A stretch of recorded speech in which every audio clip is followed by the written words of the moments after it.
ছোট্ট বন্ধুরা, তোমরা সবাই কেমন আছো? আজকে আবার নতুন একটা গল্প নিয়ে তোমাদের সামনে উপস্থিত হয়েছি। আজকে আমাদের নতুন গল্পের নাম ব্যাঙ ও ব্যাঙির গল্প। অনেক বছর আগের কথা, একদা একটা জঙ্গল ছিল। সেই জঙ্গলের ভিতর ছোট্ট একটা পুকুর ছিল। সেই পুকুরে বসবাস করত এক ব্যাঙ আর তার বউ এক ব্যাঙি। ছোট্ট পুকুরটিতে ব্যাঙ আর ব্যাঙি অনেক শান্তিতে বসবাস করত। তারা খেলাধুলা করত, পুকুরে এখান থেকে ওইখানে ঘুরে বেড়াতো। ব্যাঙ আর ব্যাঙি অনেক চঞ্চল প্রকৃতির ছিল। জঙ্গলটির পাশেই একটা গ্রাম ছিল। সেই গ্রামের নাম ছিল রামগড়।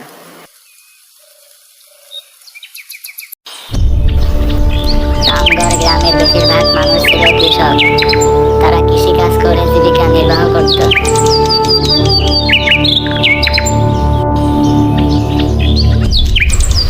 ব্যাঙ আর ব্যাঙি ছোট্ট পুকুরটি ছিল জঙ্গলের অনেক গভীরে, লোকালয় থেকে অনেক দূরে। এজন্য এখানে তেমন কোনো মানুষ আসতো না। ছোট্ট পুকুরটিতে ছিল ব্যাঙের আর ব্যাঙির সুখের সংসার। রামগড় গ্রামে কিছু দুষ্ট বালকেরা ছিল, যারা গ্রামের ভিতর খেলাধুলা করত। এই দুষ্টু বালকেরা নিরীহ পশুদের গায়ে লাঠি দিয়ে মারত, তাদের উপর অত্যাচার করত। এই দুষ্টু বালকেরা একদিন খেলা করতে করতে সেই জঙ্গলের ভিতর সেই ছোট্ট পুকুরটার কাছে চলে আসে এবং ব্যাঙ আর ব্যাঙিকে দেখতে পেয়ে যায়। তারা ছোট্ট পুকুরটিতে থাকা ব্যাঙগুলোর দিকে ঢিল ছুটতে থাকে আর আনন্দ করতে থাকে।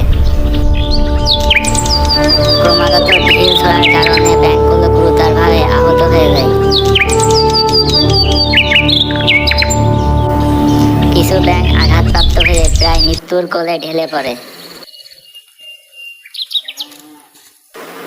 তখন একটা ব্যাঙ পাথরের উপর উঠে বলতে থাকে, হে বালকগণ, তোমরা আমাদের দিকে ঢিল ছোড়া বন্ধ করো।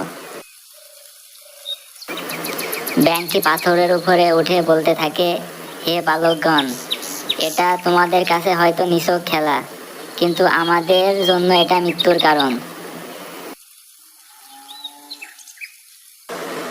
বন্ধুরা, এই গল্প থেকে আমরা এটা শিখলাম যে মজার ছলেও কাউকে কষ্ট দেওয়া উচিত না, হতে পারে এটা তার ক্ষতির কারণ। ছোট্ট বন্ধুরা, এমন শিক্ষণীয় ভিডিও আরও পেতে আমাদের চ্যানেলটি সাবস্ক্রাইব করুন। এমন আরও ভিডিও পেতে আমাদের সাথেই থাকুন।